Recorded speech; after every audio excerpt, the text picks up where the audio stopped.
நல்ல ஒரு ரிலேஷன்ஷிப்ல கம்யூனிகேஷன் அவசியமா தேவையா இருக்கு. என்கிட்ட இருக்கக்கூடிய விஷயங்களை ஆப்போசிட் பர்சனுக்கு புரியுறது மாதிரி சொல்ல தெரியணும். டீச் பண்றது மாதிரி இல்லாம ரீச் ஆகுதா அப்படிங்கிறத கவனிச்சாலே போதுமானது. 4 விஷயங்கள் தேவையா இருக்கு. ஆக்டிவ் லிசனிங், எம்பத்தி, கிளாரிட்டி, ரெஸ்பெக்ட் இருக்குதா அப்படிங்கிறத நம்ம பார்த்துக்கணும்.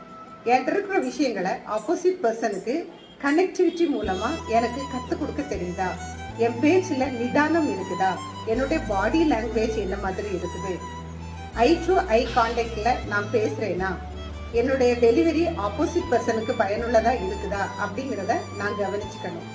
இது மூலமா நல்ல ஒரு ரெஸ்பெக்ட் கிரியேட் ஆகும். ஆப்போசிட் பர்சனுக்கு எனக்கும் நல்ல ஒரு அண்டர்ஸ்டாண்டிங் வரும். அந்த ரிலேஷன்ஷிப் டீப்பரா டெப்தா போகிறதுக்கு சான்சஸ் நிறையா. Communicate with love, connect with care.